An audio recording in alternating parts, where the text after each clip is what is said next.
For the most valuable contributor to today's movie, I'm nominating director of photography Harry Wilde. Since RKO was the house of noir, at least in my book, it had several cameramen adept at providing the requisite atmospherics, including Nicholas Musuraca, George Discant, and Robert de Grasse. Wilde was as good as any of them.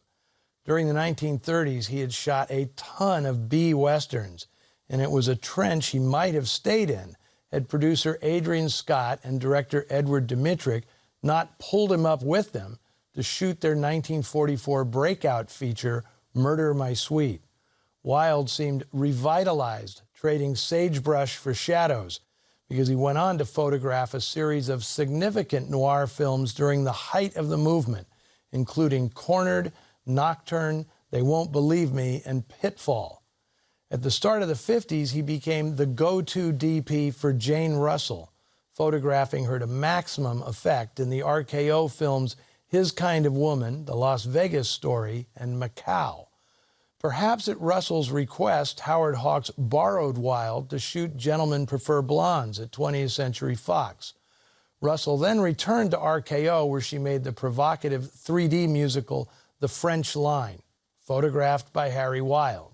And when RKO boss Howard Hughes exploited Russell one last time, putting her underwater, Wilde was once again behind the camera. His final feature film was The Conqueror in 1956. Wilde died 5 years later at only 59 years of age, and much later, when almost half The Conqueror's cast and crew had died of cancer-related illnesses, it was suspected that exposure to radioactive fallout on the film's Utah location, downwind from a nuclear test site, may have contributed to his early death.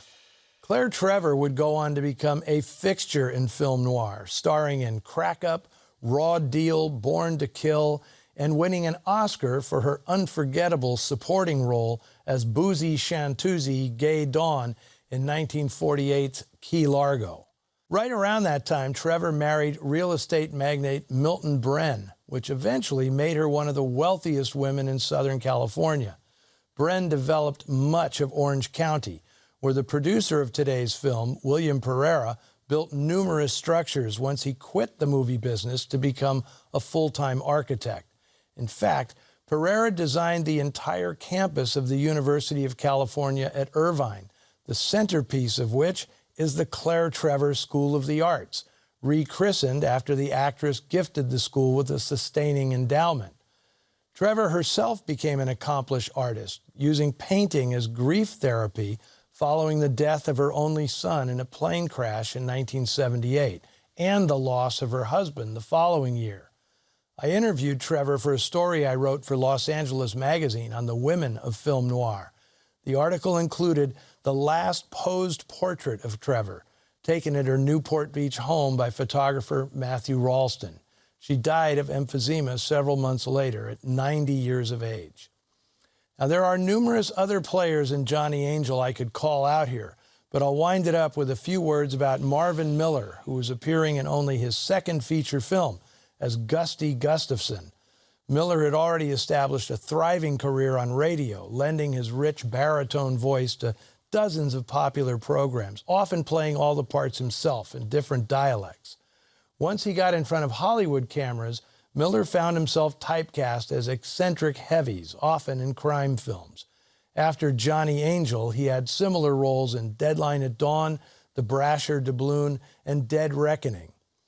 But for his most famous movie role, Miller never appeared on camera. He provided the voice of Robbie the Robot in the 1956 sci-fi classic Forbidden Planet. But radio and films weren't what he was most known for. From 1955 to 1960, Miller played Michael Anthony, assistant to the never-seen title character in the TV series The Millionaire, where each week, for more than 200 episodes, he helped his boss give away $1 million to a deserving stranger. Would anybody believe that show today? Well, join me next week as I welcome back both Barbara Stanwyck and writer Cornell Woolrich to the alley. It's No Man of Her Own, a 1950 Paramount release co-starring John Lund. In the meantime, let us know what you thought of today's Johnny over on the Facebook page and Twitter feeds. Until then, see you in the shadows.